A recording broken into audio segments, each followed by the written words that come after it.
Good day, class. So, mao ni siya atong plate number 3. Atong plate number 3 is all about geometric construction. So, naata dali nga natay drawing a perpendicular line, bisecting a straight line, bisecting an arc, bisecting an angle, drawing an arc tangent to two perpendicular lines, and drawing a tangent arc to the two sides of an acute angle. So, before ako i-discuss ang procedure, ano nila tanan, mga type na kong instruction na kaning gray colored ni sila kay mo na siya gamitan ninyo ang lapis. Then kaning black yung 0.2 or 0.1 na pen, okay? Then red ball pen na po ng red. Okay, last pala. Then kaning mga letterings, just use 0.3 or 0.4 sa inyong pen. Okay? Then kaning outline diri class, kaning sila tuwing pagbahin nato, just use 0.2 or 0.1 sa inyong pen, okay? Para dili ra kay baga. So, sino ta?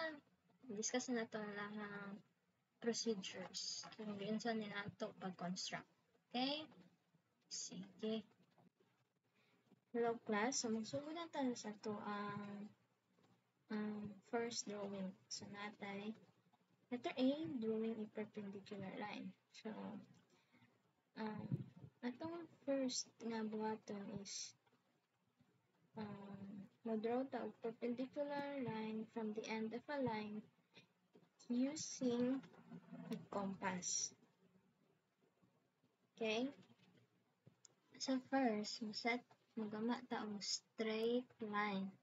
So, diri mo-assume na ta og any measurements sa straight line. Basta maigo ra siya sa atong box nga gibahin na box sa igo na siya nato. So, diri, I will assume na ang straight line is 8. So, mag-draw ko og 8.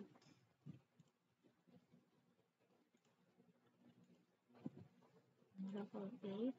So, use 0.1 or 0.2 sa inyong pen. Okay. Nanata. Asa? Check. So, nanata ani. Next, set your compass. Set atong compass to any radius.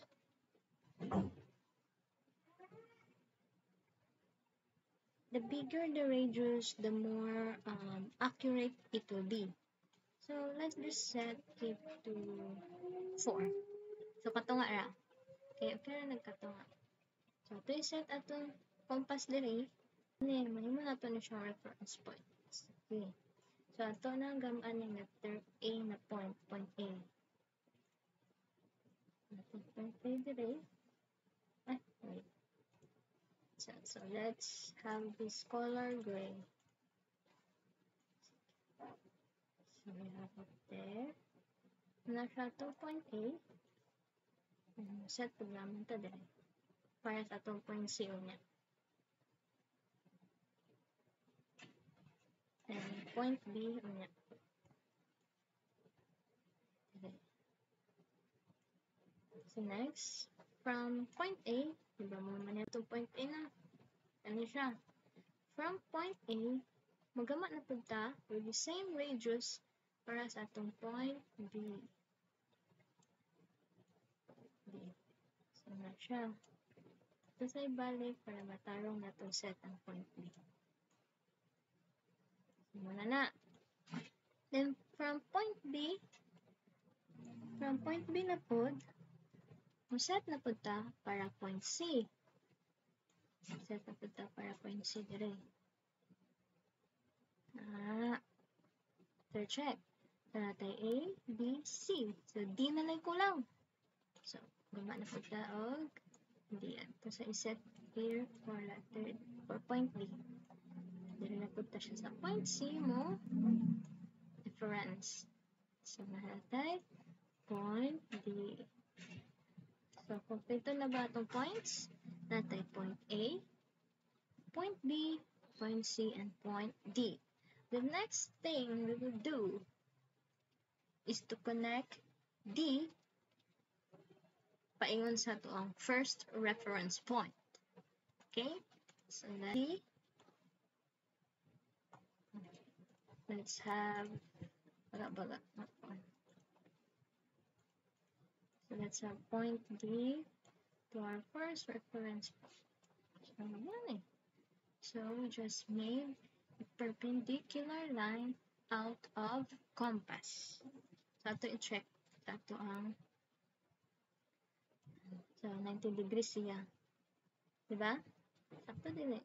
Sakto. So it means since 90 degrees na siya, it means sakto yung mga gigama perpendicular lines. Okay? So, nauna na siya paggama for letter A, drawing a perpendicular line. Sabtan ra? Sige. So, for the second one, which is the bisecting line, it means cutting a line into two equal pieces. So, saan mo na siya? So, first, let's have actually, na paghapon taog measurement sa atong horizontal line. For example, 8 ra gihapon. Sa atong gihapon ta 8. 8 ra gihapon ta. So, draw ta og horizontal line dire. Measures 8. Tama na tas 8. Using compass ra gihapon. So, first, we'll have our compass here. Iyang lido ato ibutan diri sa tuang edge sa tuang horizontal line.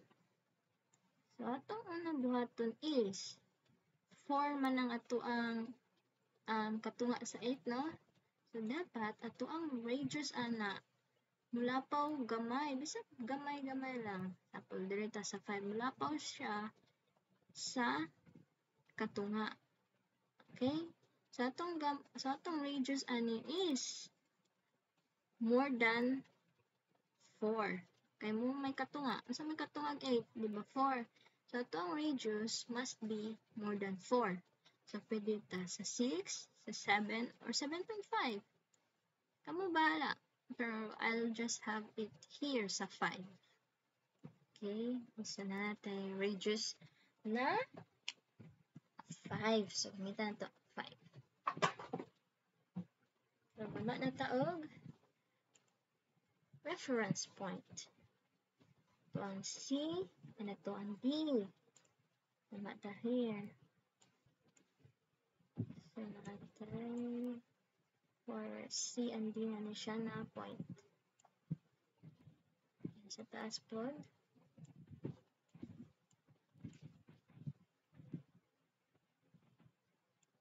Kana.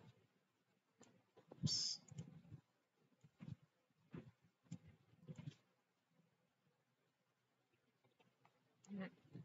Next, dili na punta sa picas edge sa tuang horizontal line. So, ato na sila intersect. Then, tapos sa point C, para point C. Okay. So, kita ninyo? Natin, point C dire, point D dire. Check ha. C, D. What's next? Atong i-connect ato ang point C to point D. Very good. Connect na to. Let's use color red.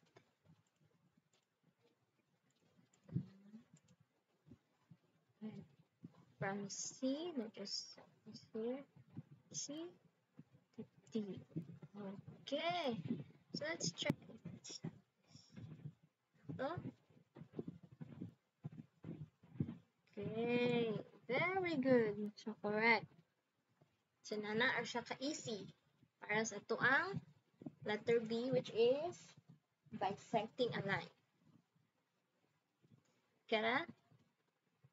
So, pasensya kay class ha kay wala pa man gud ko'y materials para mag-draw personally dito sa school. Wala pa ko'y materials like compass, ako para makadraw ko sa board.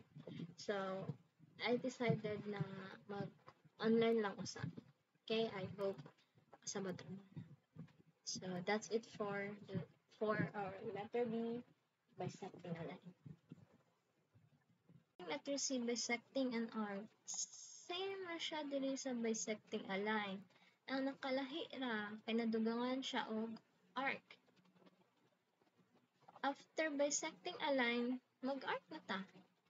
So, same procedure siya sa bisecting a straight line, maadan na siya for the arc. Okay? Sige, let's try. So, same thing. Let's assume na sad na our measurement for our horizontal line is 8. Kamo, pwede mo maka-assume mo bisan unsa. I will just let you. Okay? Kamo na'y bahala ana. So, na-create dire. So, next. Sa itong sunod na ito gamaan, let's use our compass.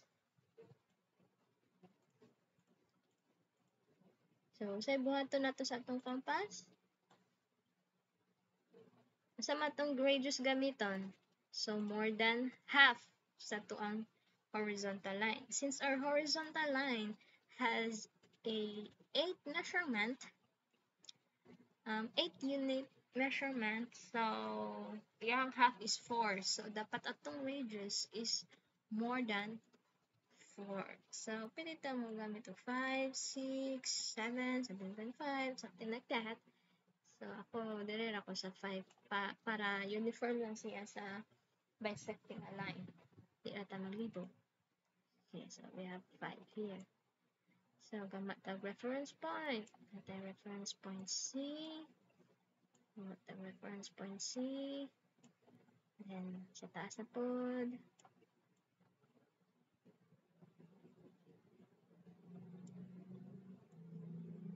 Here. So, wala siya na.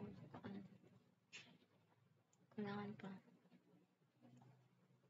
Kasang balikan, kaya kailangan pa siya dire.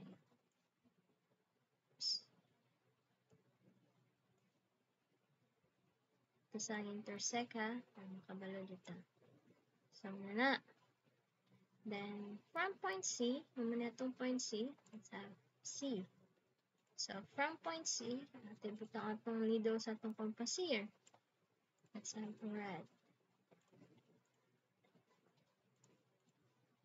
So, from point C, ito na, i-connect yung reference point na to, itong point A and B. Connect na nato. Yeah.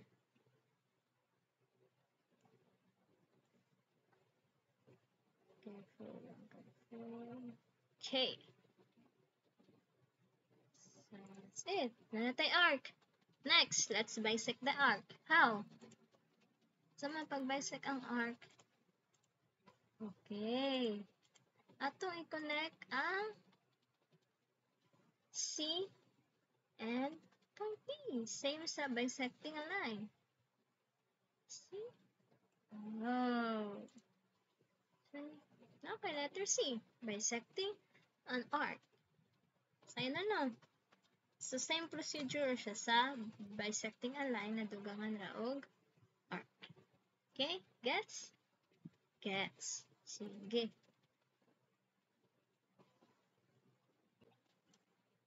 Now, let's proceed sa ang letter D, which is the bisecting an angle. So, sa'yo napagkin na siya. So, kontrayan ha. So, napagdaog horizontal line. Assume na pagda. I will assume na po na kuan siya. 8. 8 ragyapon, okay? Let's assume 8. Kamo, pwede po mag-assume kung sa inyong ganana. Basta makaigo ra siya sa ato ang higama na box. Asset. Okay? Sige. So, angle. So, bisag pila ra ang angle. Bisag pila ra siya nga angle. Sa kung ganahan mo o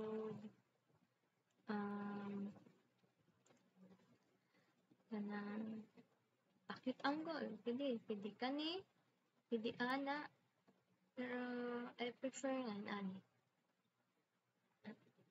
So, wala rin siya exact nga angle. Kamo na bahala. Ha?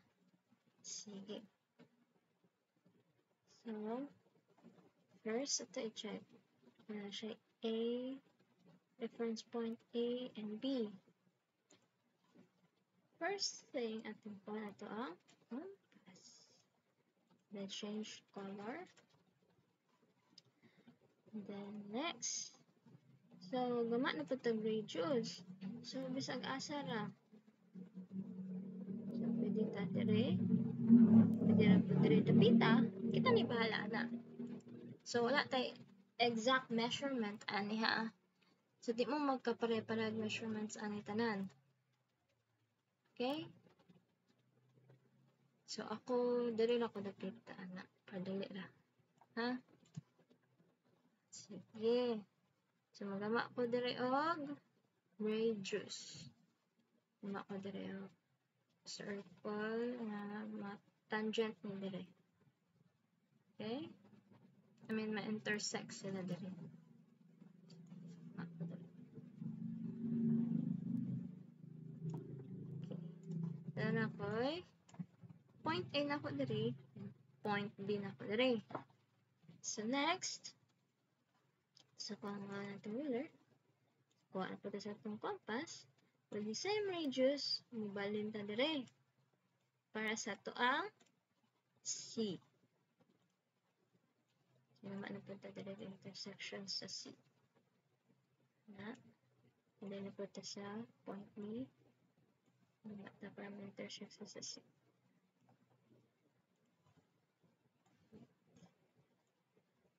So, tara. Nanakay A, B, and C. So, next, i-connect na to ang intersection sa C sa to ang first reference point. Now, to change yung color, let's use this one. From here, ayun sa reference point na to. That's it. So, na-bisect na nimo ang angle. Mana? Easy lang no. So, kamo na ibala if unsa inyo ang angle diri. Ha? Basta acute angle lang siya. Ha? Acute angle lang ato ang gamiton. Okay? Okay. So, class, narata sa letter E. Pit na dito man. So, itong letter E kay drawing an arc tangent to two perpendicular lines. So, dali na po niya siya. So, assume na naana tayo perpendicular lines. Sa kabalo naman ato ang letter A, di ba? Sa matapong letter A, drawing a perpendicular line. So, assume na kabalo na tayo draw, then naana tayo perpendicular lines. Dire. Okay? Ato i-check. Natay reference point A, B, and C. So, ito unahon ng A or B. So, saan man? So, first, compass na po. So, let's use a pen. So, ako i-change to color gray. So, from the vertex of these perpendicular lines, so, assume na po taog radius na to. So, sa matay radius ani? Isang pilara. Isang pilara ganahan na to. Pwede ta diri. Pwede diri ra. Isang diri ra lang ta dapita. Ha? Diri ra. Dili ra ko mga yung puan. Radius ninyo. Kamo na bahala. Basta kay maigo ra siya sa yung papel. Okay, kinakay na. Dili na mo mag-listen. So, diri ra ko dapita. So, magama ko diri og reference point A and B. A and B. Okay. So, natay A diri, B diri. So, nata A, B. Sunod.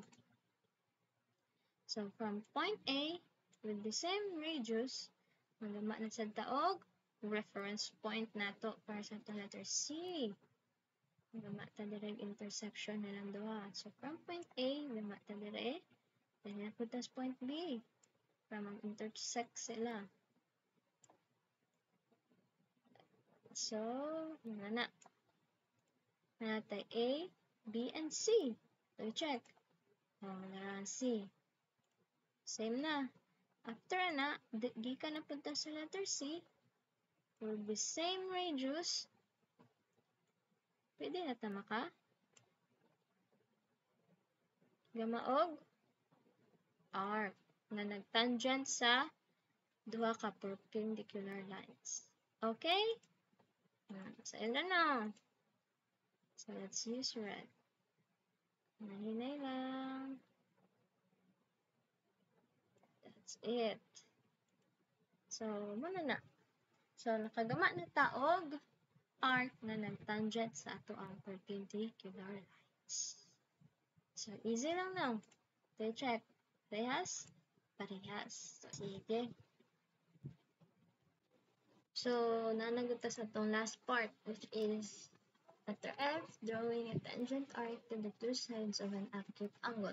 So, if itong natawon, isun-isun siya. So, puti siya gamay. Pato na yun. Dali ra lagi na siya. So, ito ilisan og black. Then, naman na punta og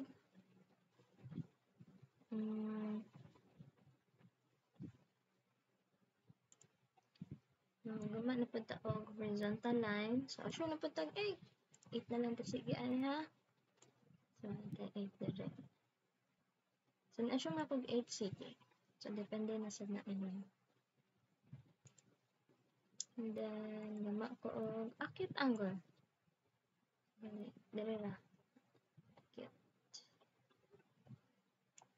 Okay. Then, next, simple na kayo. Ang buhaton is gamay nga radius sag-anay ra naranda ana. So muna ni ato ang always gamito na radius. So gamata diri og mga reference points daghan mo to di ba? Tulo to ka buok. Ay.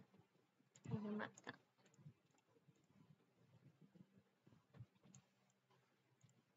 Oops. Gamata diri reference point nato na diri pod. So, dili ra sila exact og interval sa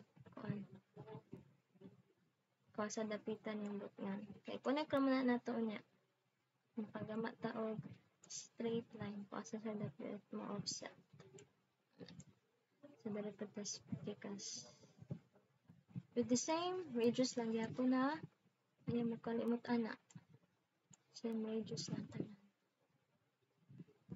Okay, same radius. Therefore, same radius pa siya dira. Then, direpod.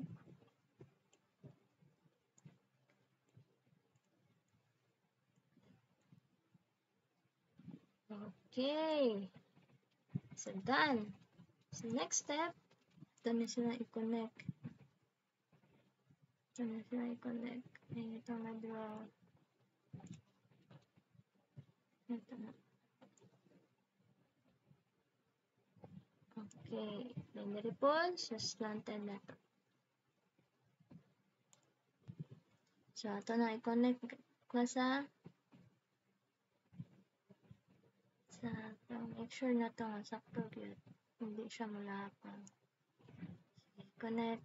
Make sure nga, pag-connect na ito, ma-intersect po siya sa previous line nga itong na gama. So, tara, connect na.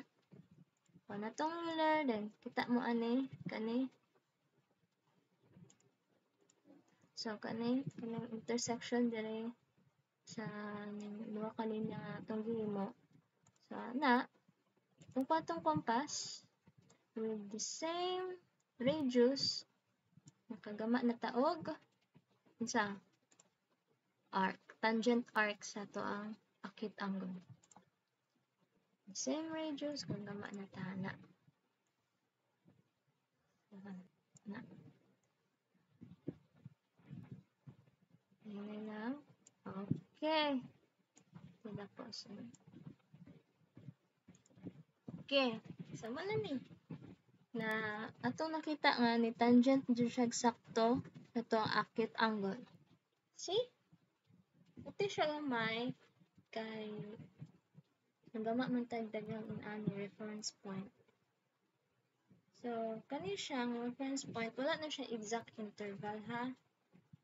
Pwede nyo ilayo-layo gamay, idol-dol ninyo, or layo-layo. Basta makonektan nyo sakto sila para sa inyong straight line. Dili pod ha. Okay, so that's it class. Muna siya tanan ato ang plate number 3. So, I hope bisan online nakagets sa mo sa ako explanation sa pag-demonstrate sa ato ang plate number 3, ha?